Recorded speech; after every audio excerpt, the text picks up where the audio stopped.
Bismillahirrahmanirrahim. Kajian berikutnya setelah kita membahas rukun yang pertama dalam pelaksanaan ibadah haji, di mana rukun yang pertamanya adalah ihram. Memulai niatan ihram itu ada istilah namanya mikot. Mikot kemarin ada dua, ada zamani, ada makani. Mikot zamani artinya batas waktu pelaksanaan ibadah haji terhitung dari mulai Syawal, Dzulqa'dah, kemudian Dzulhijjah. Sedangkan mikotnya mikot makani itu tidak lepas dari tempat-tempat yang dianjurkan, yang diharuskan untuk memulai niatan baik haji ataupun umroh. Nawaitul hajja wa ahramtu bihi atau labbaika hajjan. Nawaitul umrata wa ahramtu biha atau labbaika umrotan. Itu diawali dari mikot namanya makani, baik nama mikotnya adalah Ja'ronah, kemudian namanya Tanaim, kemudian Hudzaibiyah dan sebagainya. Itu nanti akan ada bahasan tersendiri tentang mikot. Bahasan yang nomor kedua, kita sudah bahas tentang perbedaan antara muhrim dengan mahram. Kemarin kita kupas surat berapa? An-Nisa ayat 23. Ayat 23 itu membahas tentang siapa saja yang masuk dalam kategori mahram, orang yang memang haram untuk dinikahkan lagi. Itu. Haram untuk dinikahi. Ini kita sudah tuntas bahas. Seharusnya masuk dalam bahasan tentang pembatalan wudu. Jadi bukan dalam bahasan haji.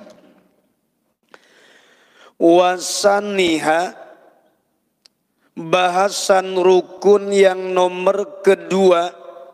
Ini mohon maaf Pak DKM, ngajinya sebetulnya ngajloknya jauh banget ini. Itu. Jadi katanya pengen cepet tuntas, nggak masalah lah. Itu. Pengen cepet selesai.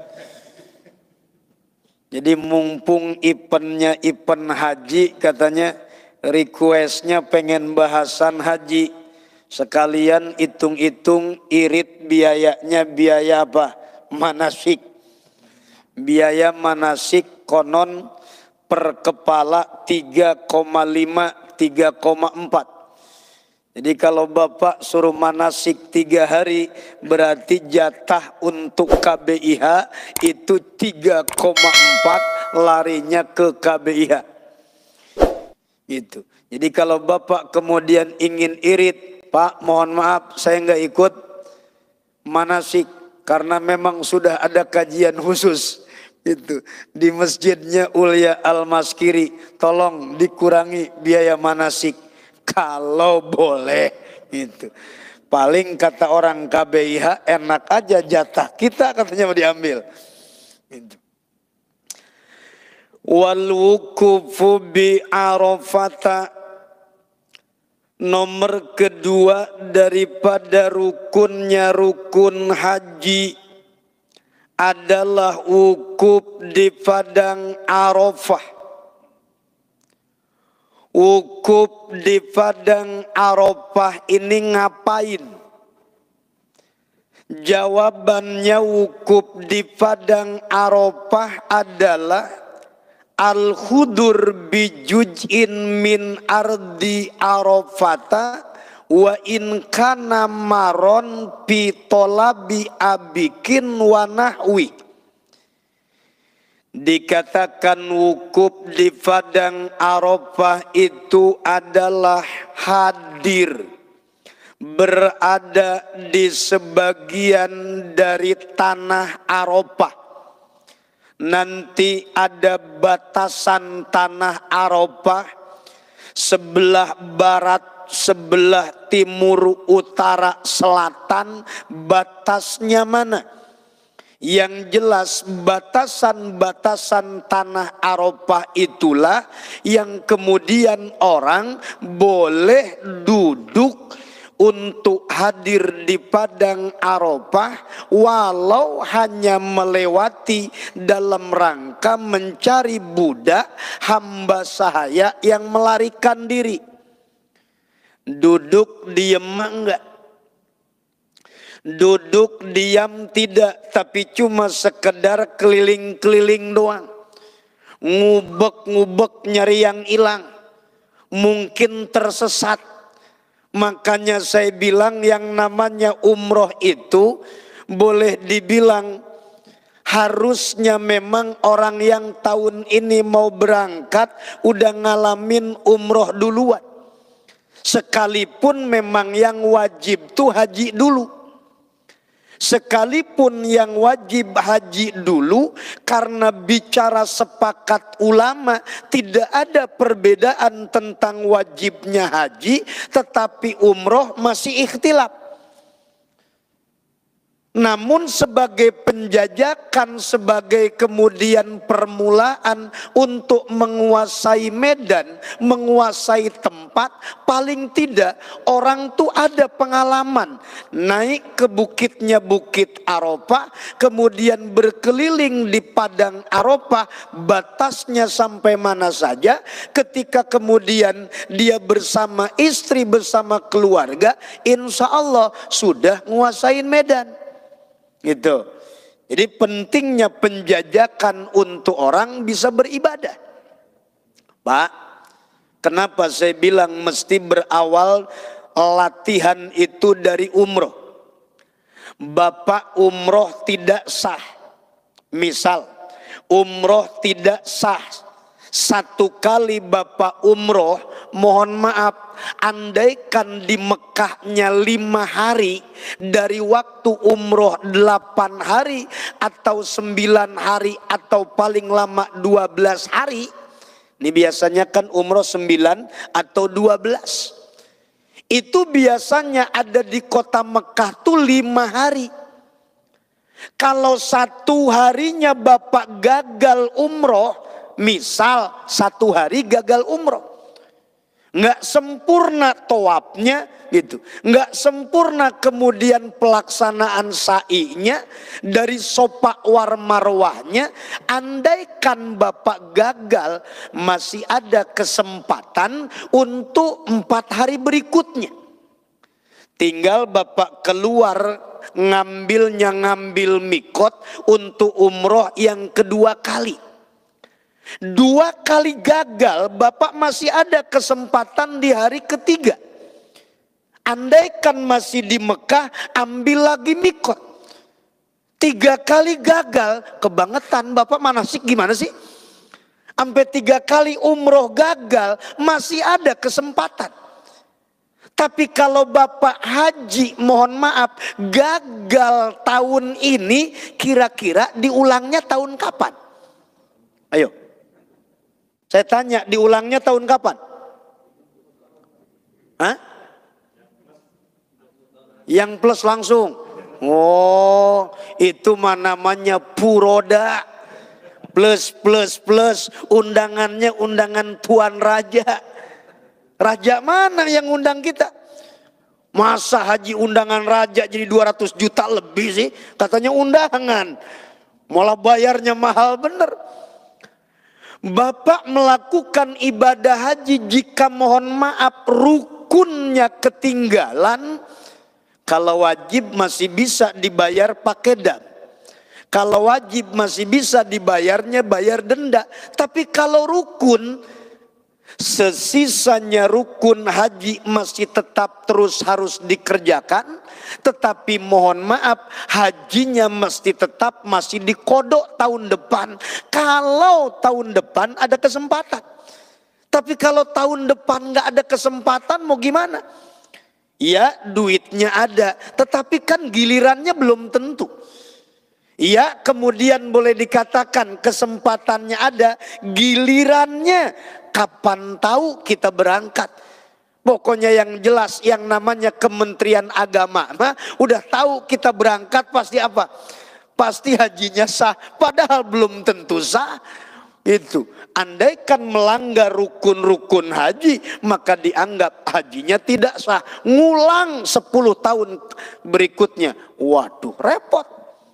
Nah ini makanya pentingnya penjajakan.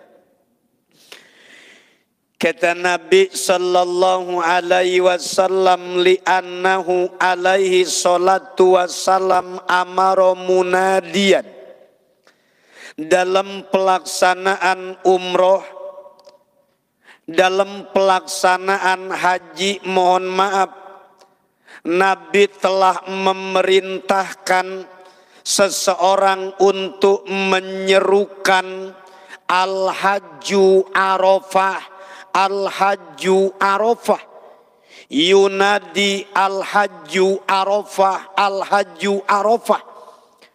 Di padang Arafah Nabi memerintahkan seseorang sahabatnya untuk teriak-teriak, al-hajju arafah, al-hajju arafah. Ingat haji itu Arafah, haji itu Arafah. Kenapa disebut begitu? Wa makna al-hajju arafah maksudnya adalah mu'dhamu arkanihi arafatu, nyatanya bagian yang paling terpenting dalam ibadah haji tidak ada lain adalah wukuf di padang Arafah. Bagian yang terpenting. Orang umroh berulang kali 10 kali umroh nggak ngalamin wukuf di padang Arafah. Tetapi ketika bicaranya pelaksanaan ibadah haji, mu'dhamul arkani, paling utama atau inti daripada pelaksanaan ibadah haji tidak ada lain wukufnya wukuf di padang Arafah. Nggak bisa ketika orang lewat wukuf di padang Arafah berangkat haji dari Indonesia tanggalnya tanggal 9, nyampe sono tanggal 10, ya kagak dapet. Berangkat tanggal 9, nyampe sono tanggal 10. Maka nggak ada cerita yang namanya ibadah wukuf itu lewat dari tanggal 9. Nggak ada. Wong tanggal 10 orang sudah mabit di Mina. Tanggal 10 orang sudah mabit di Mina. Tanggal 10 malamnya orang sudah mulai berangkat ke Mekah. Maka ketika mohon maaf orang di kita melakukan sholatnya sholat Idul Adha, maka jemaah haji tidak ada yang ikut sholat Idul Adha. Ntar jemaah haji Idul Adha lagi, kita sholat Idul Adha lain. Itu mereka ibadahnya tersendiri. Lakukan ibadah, nusuk pelaksanaan ibadah dalam haji tidak ikut kebanyakan orang. Orang sholat Idul Adha, dia nggak ikut sholat Idul Adha, melakukan perintah-perintah perjalanan ibadah haji. Itu dari mulai wukuf mulainya. Jadi ketika wukufnya terlewat, mohon maaf, nggak jadi hajinya itu.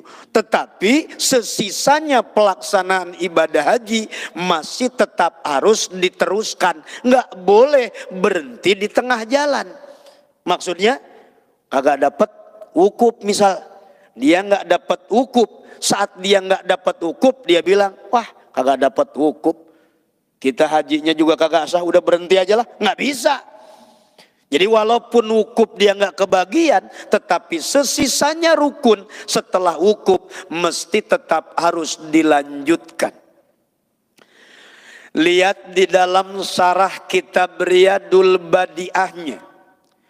Wa yustaratu kaunul khuduri biha bainaz zawali yaumi tasi'idil hijjati wa qabla fajri yaumin nahri.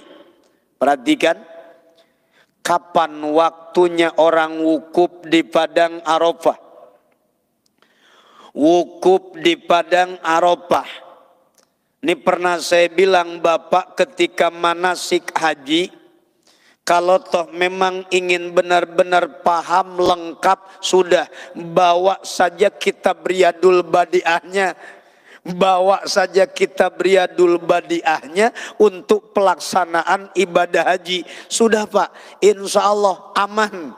Karena ketika bicara pelaksanaan ibadah haji, ini paling lengkap adalah kitab Riyadul Badiah, komplit. Dari mulai doa-doa segala macam, itu nanti disuguhkan oleh pengarang kitab di tengahnya. Syarat dalam pelaksanaan ibadah wukuf di padang Arafah.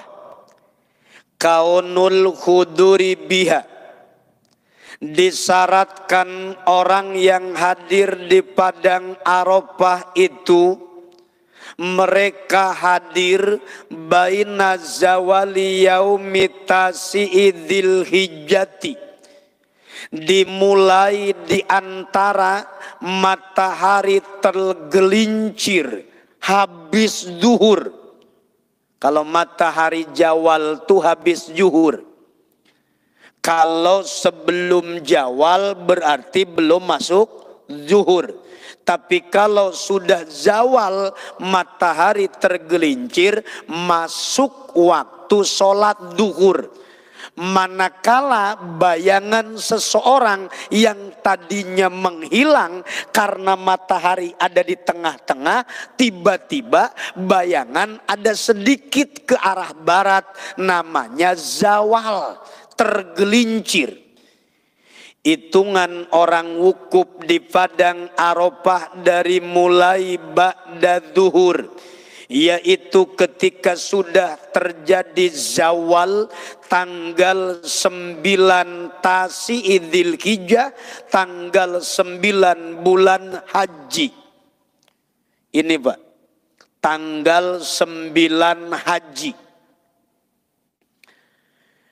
Yaumu Arafah tanggal 9 haji.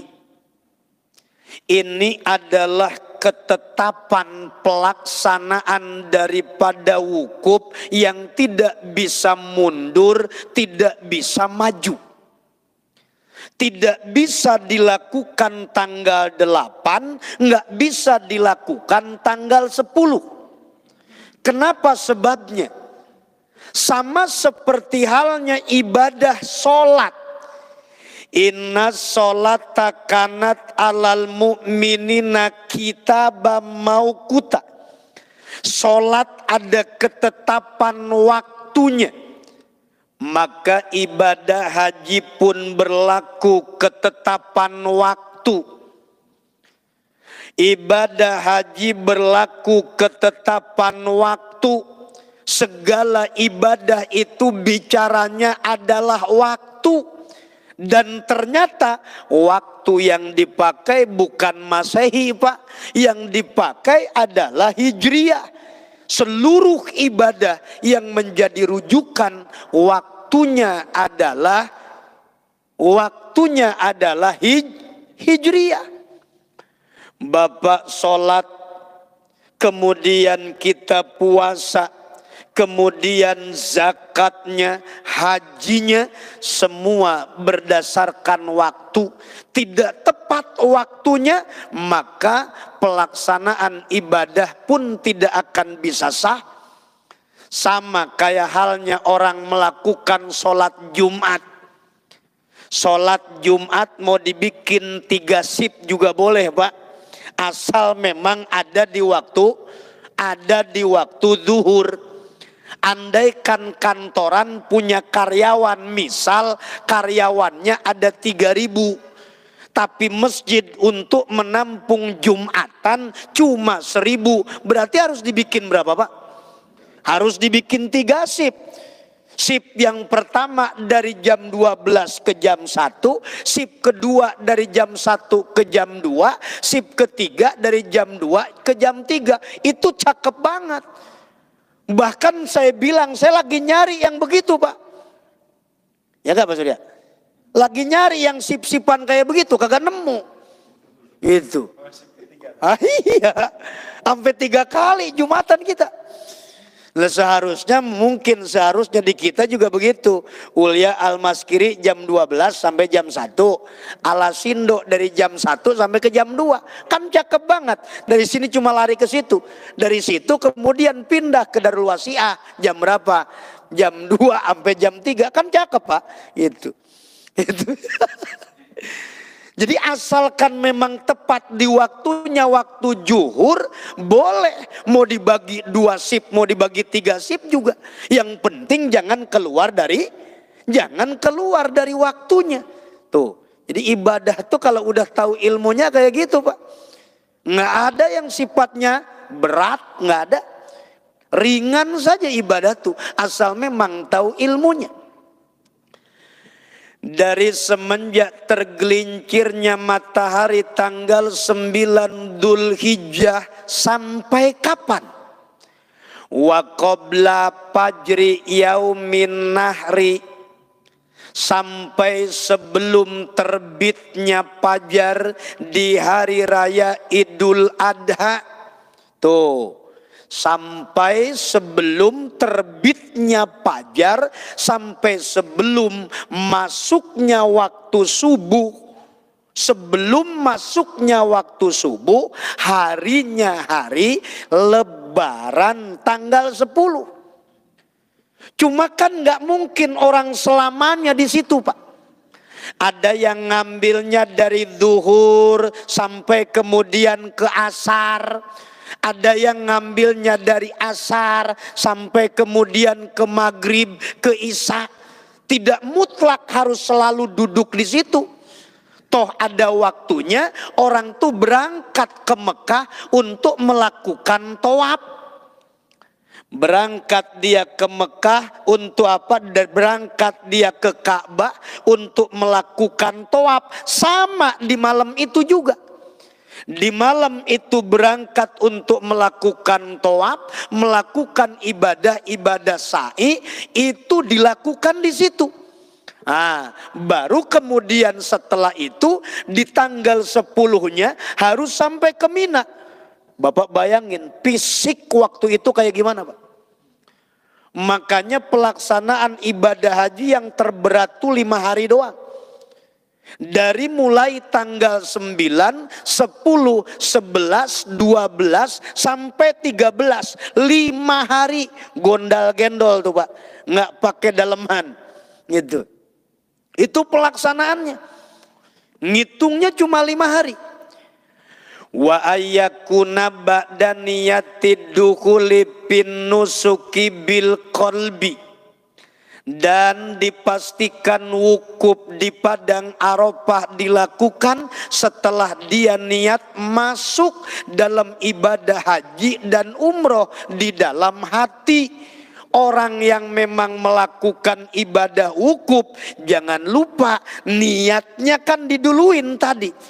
Di mana sebelum orang wukuf juga niatnya sudah harus didahulukan niat di dalam hati.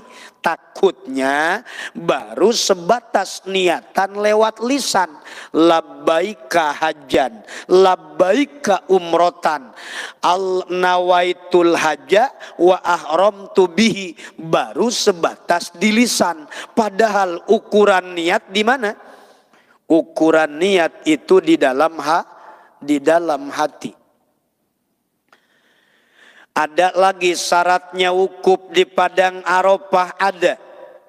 Di samping hadir dari mulai ba'da zuhur tanggal 9 sampai sebelum terbitnya fajar di tanggal 10, wasartu ijail wukuf ayyakunal waqib ahlan lil ibadah. Dan syarat berkecukupan orang dianggap boleh sah melakukan wukuf adalah orang yang wukuf tersebut sebagai orang yang berhak, yang memang layak untuk mengemban ibadah. Berarti ukuran anak kecil yang boleh dikatakan belum balik, belum akal, belum balik, belum berakal, itu mesti apa? Mesti ada yang gantiin, mesti ada yang nemenin. Paling tidak orang tuanya pertama niatan untuk dirinya, dari jam sekian ke jam sekian niatan untuk dirinya, dan niatan untuk anaknya dari jam sekian ke jam sekian. Bisa diatur itu. Pertama niatan untuk dirinya misalkan sejam 2 jam, untuk anaknya niatannya sejam 2 jam lagi. Boleh. Sebab anak kecil hitungannya laisa ahlan lil ibadah. Dia bukan ahli dalam ibadah. Walau dahola arafatin qabla waqtil wukuf wa nama hatta khorojal waktu aja'ahu ala soheh libako itaklib alaihi bihilapil majnun apada dalika al-hisni. Pak, orang wukuf di padang Arafah kan banyakin zikir, suruh banyakin tafakur. Bagaimana ketika orang ternyata datang ke padang Arafah kerjaannya tidur aja tidur, masuk ke padang Arafah malah tiduran? Mungkin emang kebiasaan di Ulia Al-Maskirinya juga tidur kali. Itu. Jadi datang ke sana tidur. Waduh. Dan seandainya orang yang haji memasuki Arafah sebelum waktu wukuf tiba, tanggal 8 udah masuk duluan. Sebelum waktu wukuf tiba. Tanggal 8 udah nyampe ke padang Arafah. Itu, dan ia tertidur hingga keluar waktu wukuf. Jadi tidurnya kenyang amat ya. Dari mulai jam 8, dari mulai tanggal 8 bangun-bangun subuh hari lebaran. Ini orang tidurnya cakep amat, kebo kali. Nggak bisa dikodok, ya nggak bisa itu. Nah, akhirnya apa? Sah nggak itu, Pak? Sah tidak? Maka dijawab di tengah oleh Syekh Imam Nawawi, maka mencukupi wukufnya alias dianggap sah wukufnya. Wong hitungan wukuf yang penting hadir. Itu. Hitungan wukuf tuh bukan zikirnya, bukan tapakurnya, bukan wiridnya. Yang penting apa, Pak? Yang penting hadir aja deh. Kan sama kayak di kita juga kan ngaji begitu, Pak. Terserah Bapak mau serius apa kagak serius. Yang penting datang hadir kan gitu. Mau tidur mau kagak itu urusan Bapak itu. Yang penting mah kelihatan banyak. Jangan sampai YouTuber malu sedikit orang gitu. Ini jangan sampai YouTuber, waduh kagak ada jemaahnya ini kata YouTuber. Itu. Nah ini Ternyata walaupun cuma datang tiduran doang, sampai lewat waktunya waktu wukuf, bangun-bangun subuh, tanggalnya tanggal 10. Gimana? Sah itu? Dinyatakan cukup sah wukufnya. Menurut pendapat siapa? Menurut pendapat kaul soheh. Karena masih adanya taklif, pembebanan hukum atas orang itu. Masih ada taklif.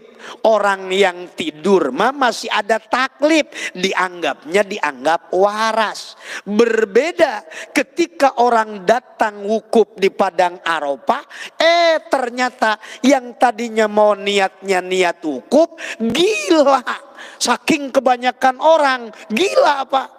Waduh, nih orang hajinya makan duit apa ini? Pas nyampe ke padang Arafah malah gila apa? Wah, kalau orang gila kan hilang taklif Pak. Gagal wukufnya. Begitu gagal wukufnya. Gila dari mulai ba'da zuhur sampai kemudian sadar-sadar. Sampai sadar-sadar subuh. Tanggalnya tanggal 10. Harinya hari lebaran. Maka hajinya batal. Kenapa nih gila-gila nih orang? Hah? Itu hajinya gila, kenapa tuh orang? Jangan-jangan makan apa? Makannya makan duit yang apa? Makan duit yang pulen kali. Nah ini, jadi wukuf di padang Arafah itu memang di sini kita belajar untuk bertafakur. Kenapa mesti berpakaian serba putih-putih? Kenapa mesti kepala mesti dibuka? Hari ini Pak kita ganti-ganti peci. Ganti-ganti kopiah, kadang pakai hitam, kadang pakai putih, kadang bangga dengan peci dari apa? Dari kampung halaman, ada peci rotan segala macam, bangga. Oh kita orang sana. Maaf Pak, ketika melakukan wukuf di padang Arafah, dari mulai niatannya niatan ihram, maaf sudah tidak lagi diperkenankan memakainya, memakai tutup kepala. Mau pakai topi, mau pakai apa nggak boleh.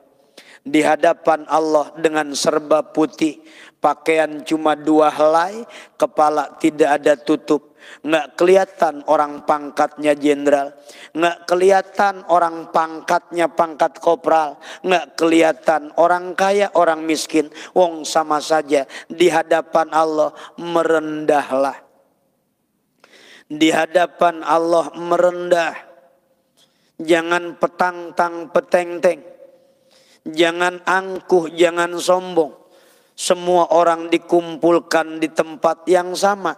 Maka diibaratkan bahwa wukuf di padang Arafah ibarat orang berada di padang mahsyar. Gambarannya seluruh umat berkumpul di padang mahsyar. Mereka menunggu keputusan daripada Allah, tergantung amalan masing-masing. Begitupun gambaran ketika orang wukuf di padang Arafah, macam-macam. Yang usil mah usil, yang jahil mah jahil. Yang tangannya iseng ya iseng kerjaannya. Padahal haram motongin kuku, guntingin kuku. Wukuf di padang Arafah sengaja bawa gunting kuku. Wukuf di padang Arafah sengaja bawa pisau. Sampai pohon Soekarno dikelet-keletin sama dia, dipatah-patahin. Pohon Soekarno, iseng tuh orang. Padahal mohon maaf, rerumputannya saja nggak boleh diganggu. Rerumputannya saja, apalagi dahan-dahan pohon dan lain sebagainya. Itu termasuk muharramatil ihram. Nanti kita akan bahas. Yang penting tahu aja dulu rukunnya. Ketiga, wasalisuha, yang nomor ketiganya setelah orang wukuf di padang Arafah, maka langkah ketiganya, rukun yang harus dikerjakan itu adalah tawaf bil baiti, tawaf di Ka'bah Baitullah. Ka'bah Baitullah Ini orang datang ke Ka'bah Baitullah tuh macem-macem. Ada namanya tawafnya tawaf kudum, ada namanya tawaf ifadah, ada namanya tawaf wada. Ini beda-beda nih Pak. Tawafnya tawaf kudum itu adalah tawaf sebagai penghormatan ketika orang datang pertama kali ke kota Mekah, masuk ke Masjidil Haram, lakukan tawaf, namanya tawaf kudum. Dan kemudian ada lagi namanya tawafnya tawaf ifadah. Mohon maaf, biasanya orang itu melakukan umroh, biasanya itu sedari Madinah.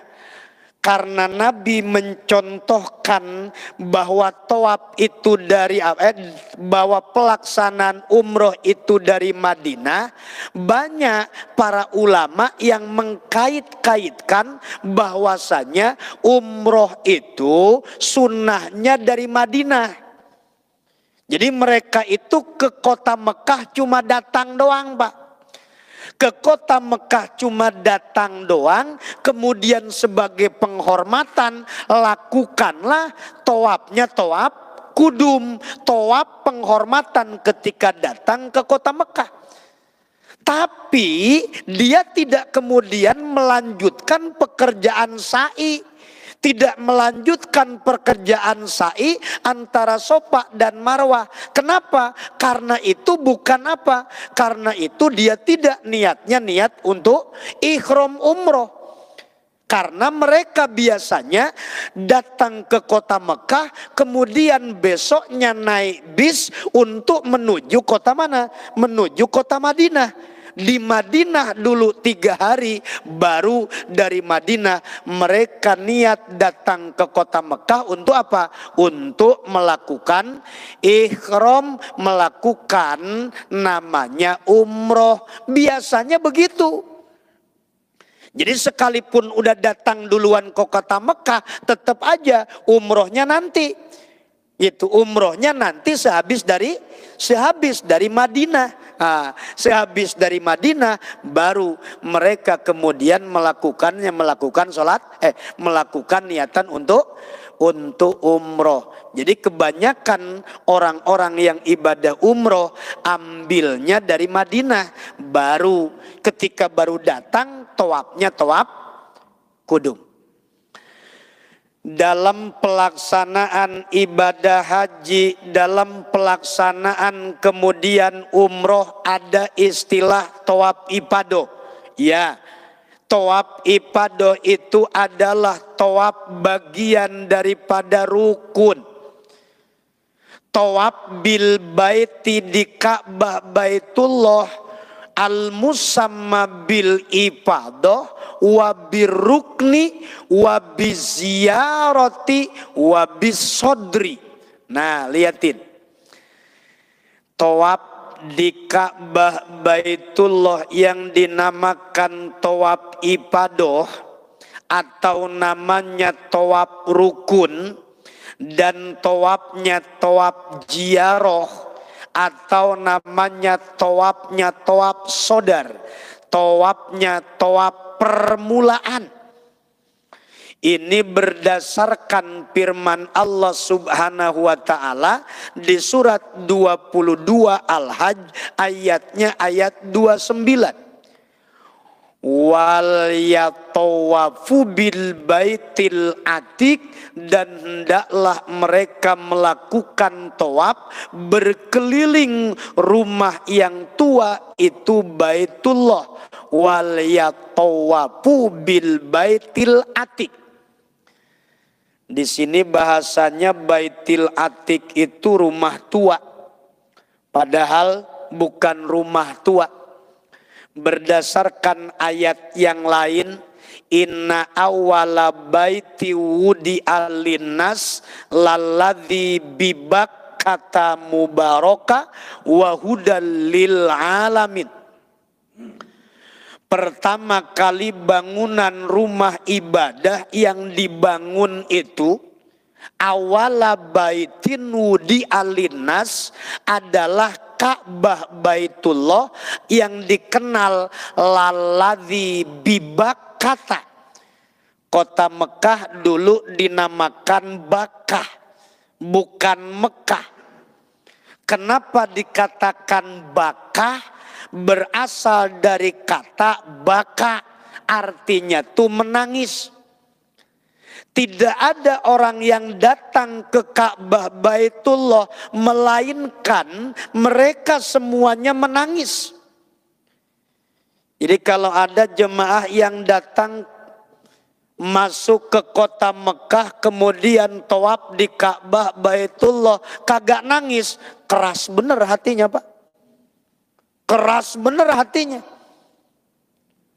Tiap waktu kita sholat menghadap ke Ka'bah Baitullah, saat bertemu Ka'bah Baitullah nggak nangis, nangis acan. Ini orang hatinya terbuat dari apa? Padahal yang namanya Ka'bah Baitullah laladzi bibakkata mubarokan, sudah diberkahi, wahudan lil alamin, jadi petunjuk untuk semua alam.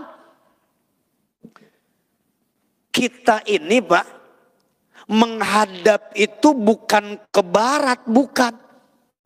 Kita tuh menghadapnya menghadap kiblat, bukan barat bahasanya.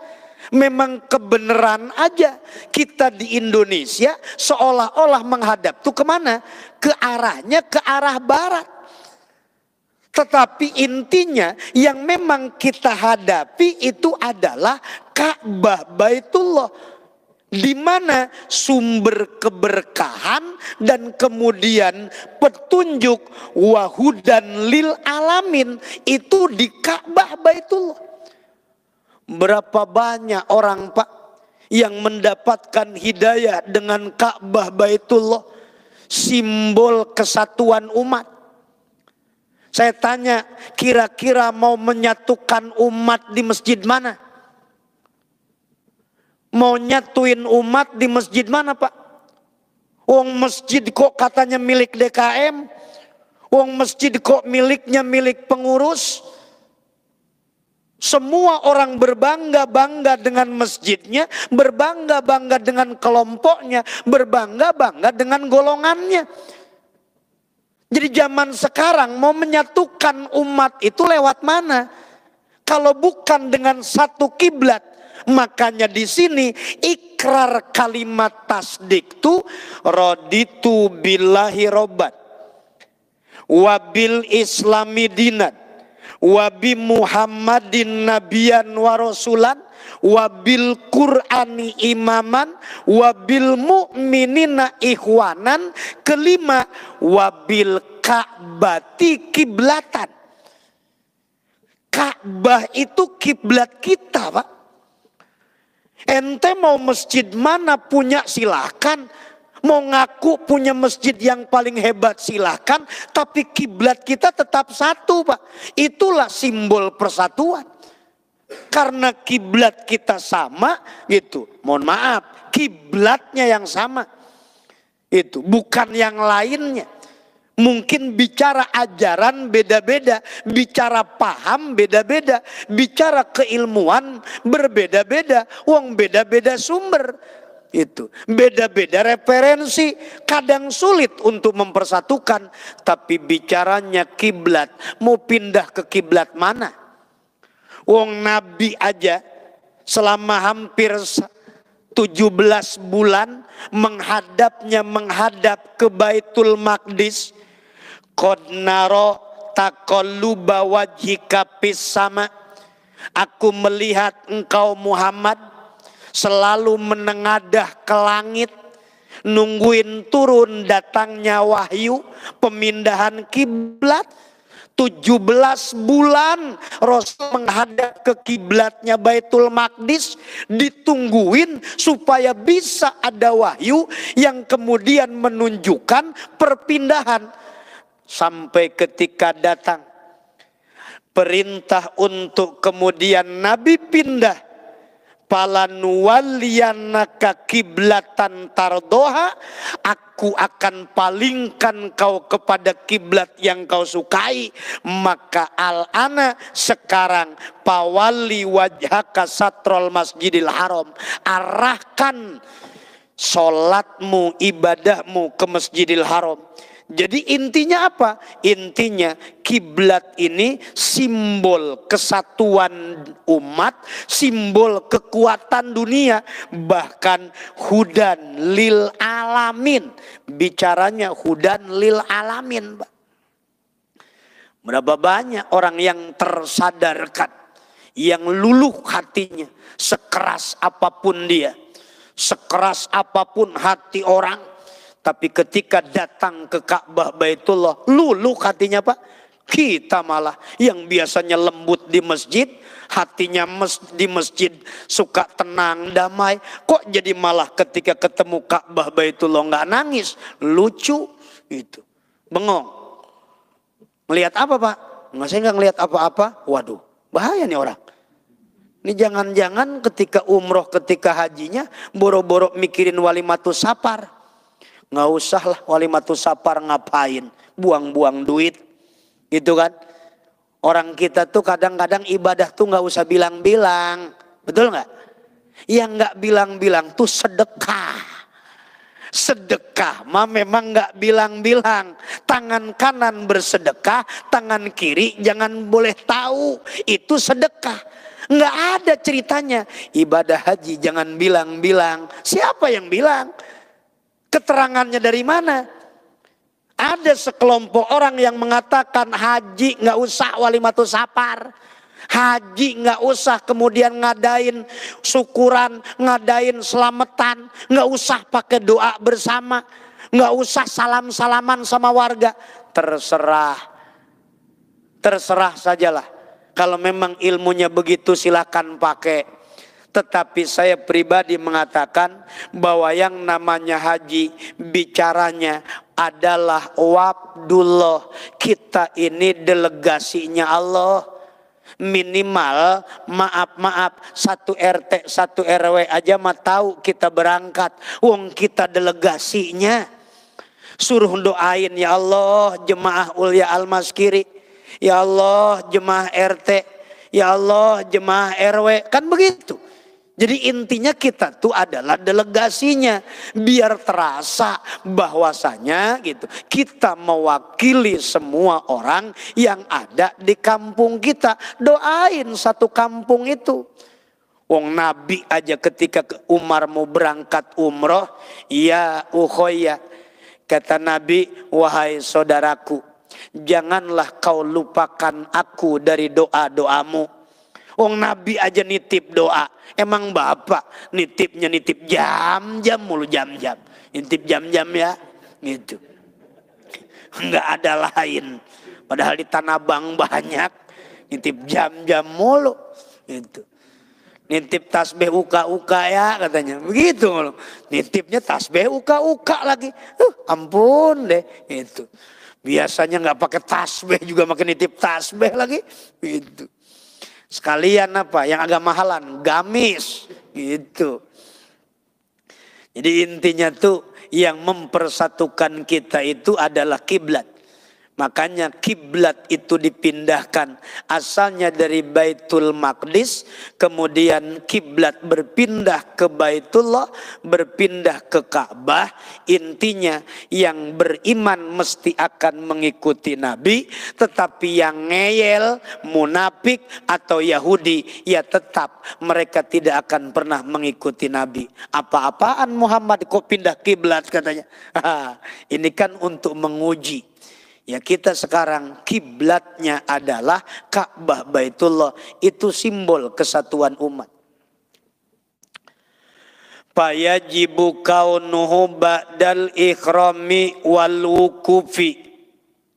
Wa huwa abdulul arkani hatta bil wukufi. Apadahu Ibnu Hajar.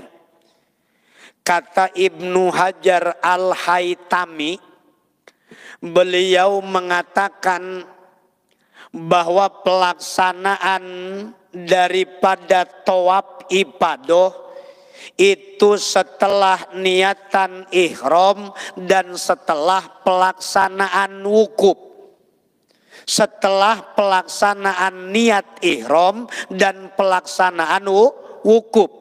Bahkan kata Ibnu Hajar bahwa tawaf ifadah afdolul arkan, dia paling utamanya rukun.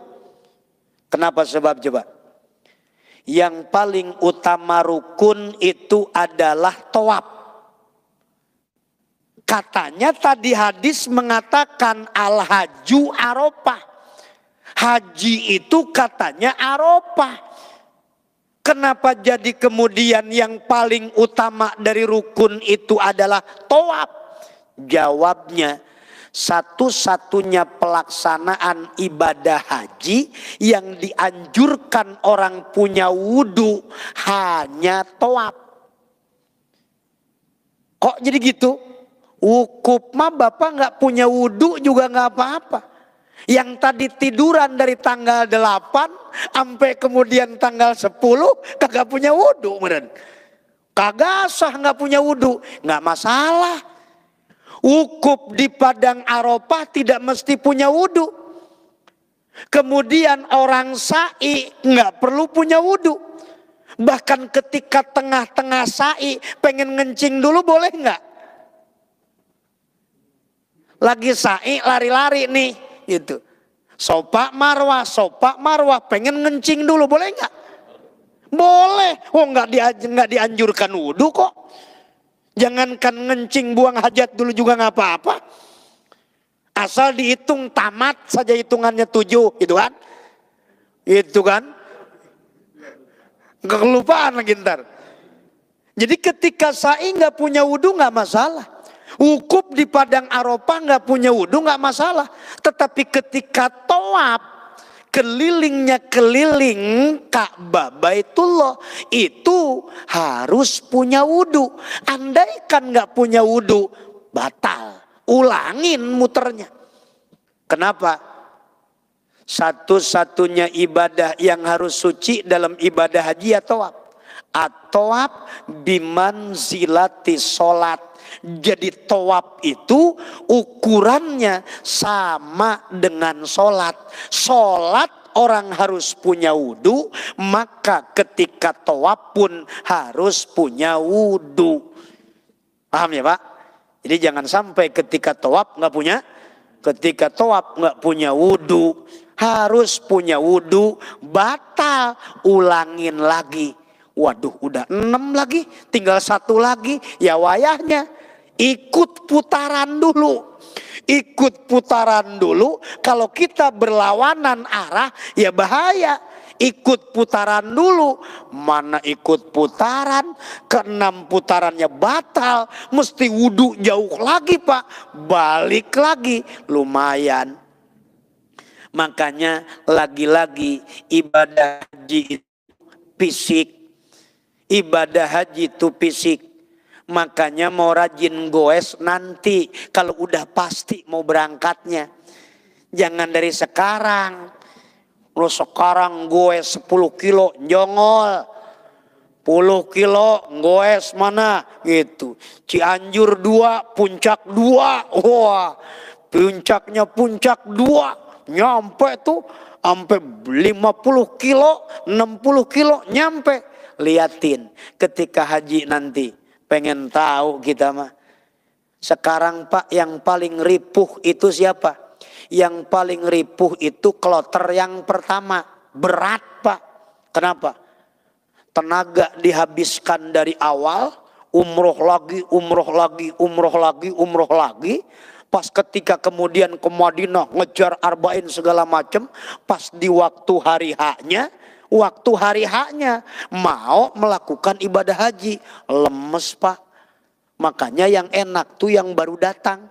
Yang enak tuh kloter terakhir datang langsung pelaksanaan ibadah haji. Itu enak. Selesai ibadah haji baru dia tinggal umroh, kan aman, nggak kehabisan tenaga.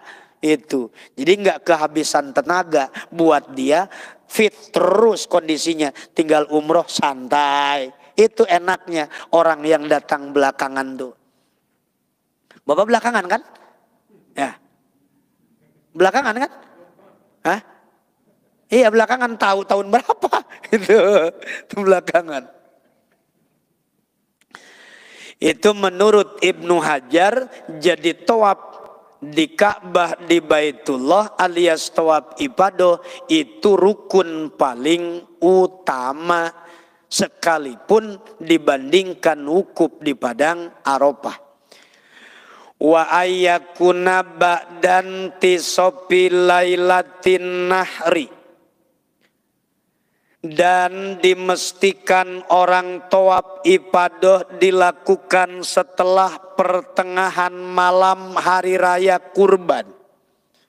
Pertengahan malam hari raya kurban berarti malam takbiran. Jadi tadi ngambilnya dari ba'da zuhur, dari ba'da zuhur sampai kemudian malam dia masih bertahan.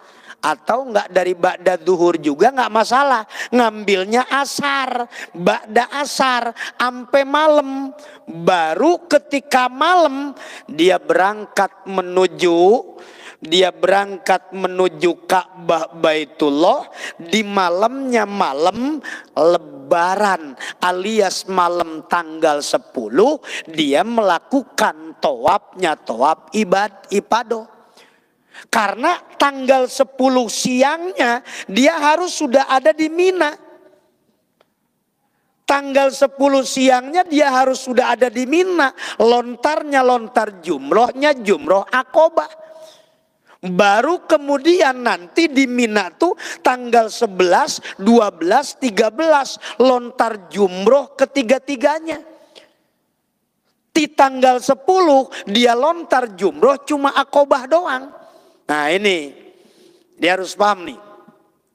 Jadi malamnya malam Lebaran, malam pertengahan hari raya itu dia ada di Ka'bah Baitullah untuk melakukan tawafnya, tawaf ibadah. Wasartu sihatihi walau naflan. Perhatikan orang yang melakukan tawafnya, tawaf ibadah ini harus menyempurnakan syarat.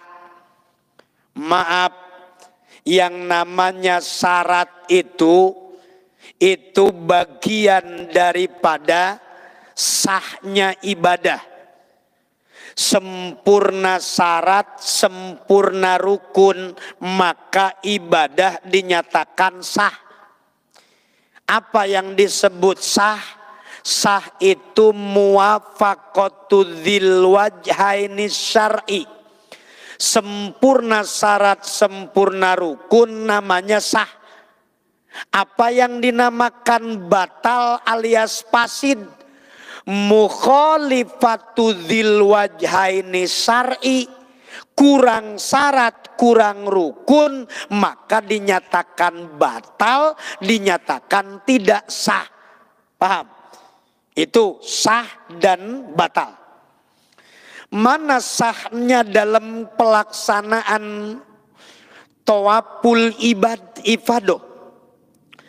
Dalam tawaf disyaratkan walau naflan, sekalipun tawafnya tawaf sunat. Apa? Satrul aurati, harus menutupnya, menutup aurat. Kalau kemudian mohon maaf bahu terbuka ketika pakai kain ihram, emang itu cara pemakaiannya seperti itu. Asalkan memang tidak terlihat antara pusar dengan lutut, maka dianggap itu dinyatakan menutup aurat. Cuma ada teknis dalam memakai kain alias sarung kain ihram.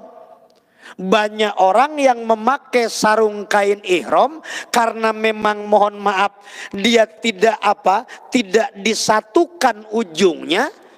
Itu banyak yang ketika tawaf itu nongkrong kebuka. Ketika nongkrong kebuka, ketika wukuf kebuka, itu nggak boleh Pak. Selama 5 hari itu nggak boleh kebuka aurat. Sampai masuk kamar mandi aja itu mesti sendiri. Masuk kamar mandi kita sendiri dan bukanya juga di dalam, bukan di luar. Maka diusahakan sebetulnya pakainya pakai kain ihram itu bagian sarungnya itu mestinya di atas pusar Pak. Jangan sampai di bawah pusar. Kalau di bawah pusar manakala selendangnya kebuka, ya aurat kebuka. Itu penting. Jadi seharusnya dinaikin tuh selendangnya di atas pusar. Jadi andai kata selendang terlepas pun aurat tidak terbuka. Nah itu. Nah, satrul aurati, menutup aurat. Seperti halnya kita tahu yang namanya perempuan auratnya adalah selain wajah dan telapak tangan. Yang lainnya itu aurat. Tapi wajah sama telapak tangannya perempuan itu nggak ditutup. Lagi pelaksanaan ihram tetap kebuka. Beda sama laki-laki. Laki-laki mah auratnya cuma dari sebatas lutut sampai pusar. Itu auratnya laki-laki. Nah ini perbedaan auratnya itu mesti paham. Sama seperti halnya kasolati, seperti sholat harus menutup aurat, maka tawaf pun harus nutup aurat. Sholat itu harus suci dari hadas, harus suci dari najis. Artinya punya wudu. Kira-kira tawaf harus begitu? Iya. Wa toharatu anil hadasi wan najsi. Tawaf itu harus bersih dari hadas. Tawaf itu harus bersih dari najis. Najis di mana? Bil badani, baik di badannya, wathaubi, kemudian juga bajunya, wal makani, kemudian tempatnya. Mesti harus suci pada tiga-tiganya. Di tempatnya, kemudian di bajunya, tambah lagi di badannya. Jangan sampai ada najis. Itu. Kecuali ada yang namanya amul balwa. Tahu amul balwa?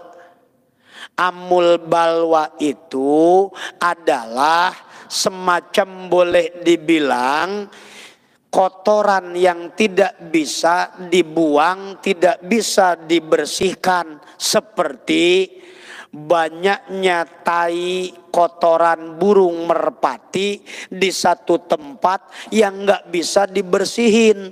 Itu namanya amul balwa. Sudah umum banyak najis yang nggak bisa dibersihkan. Maka itu mah boleh asalkan nggak basah aja. Kalau basah mah ya najis. Asalkan kering nggak apa-apa. Jadi pelaksanaan ibadahnya ibadah tawaf itu sesuai dengan syaratnya di dalam sholat. Dari mana orang memulai untuk melakukan tawaf? Jawabnya, memulai putaran tawaf itu dari mulai Hajar Aswad. Sekalipun Bapak datang dari pintunya pintu mana, mau pintu Abdul Aziz mau pintu manapun silahkan. Tapi ketika tawaf ngitungnya tetap dari mana? Ngitungnya tetap harus dari mulai Hajar.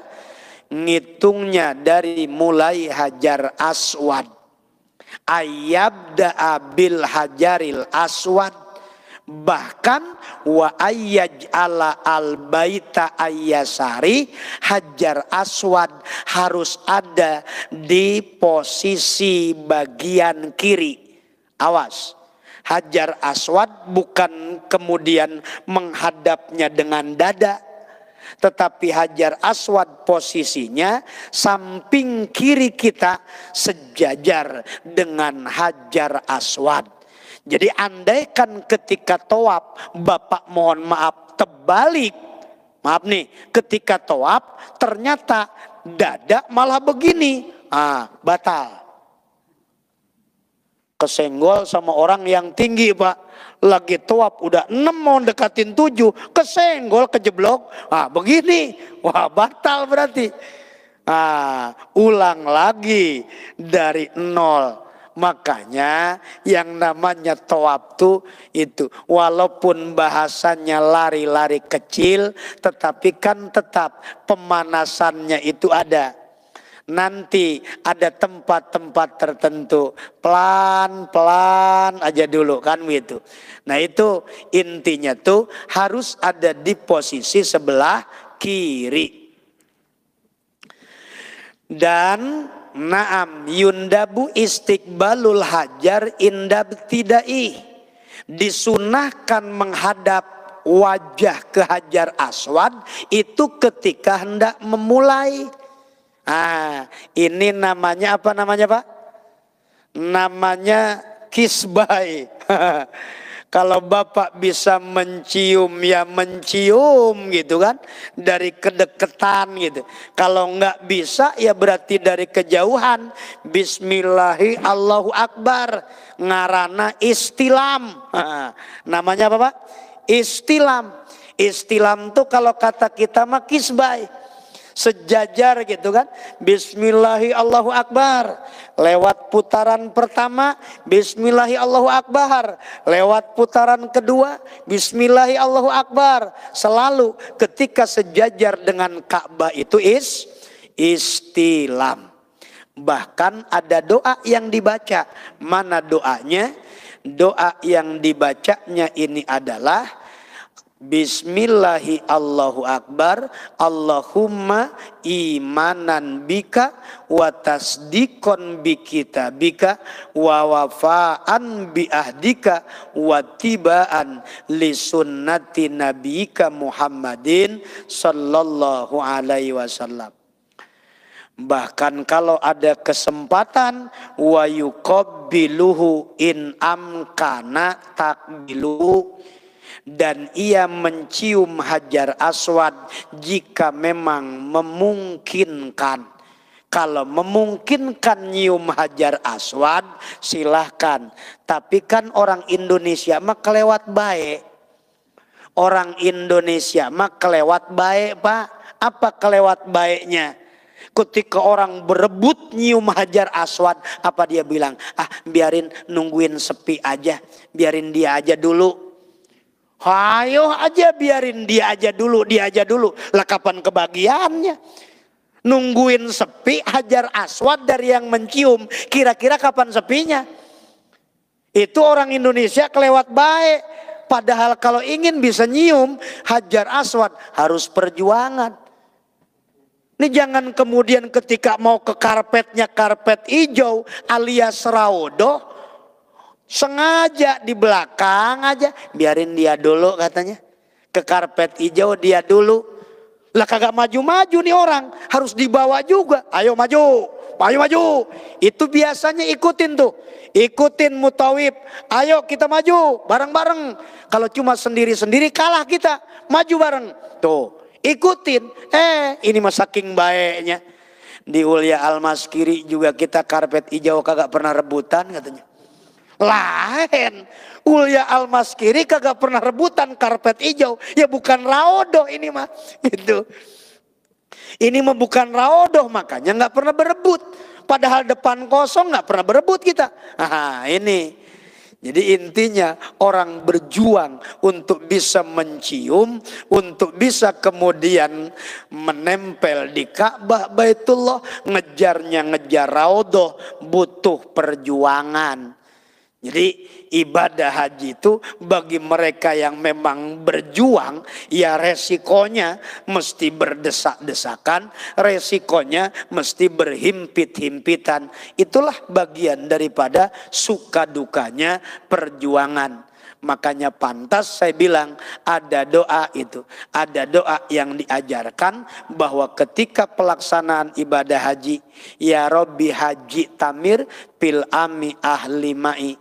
Ya Allah, hajikan aku setiap tahun.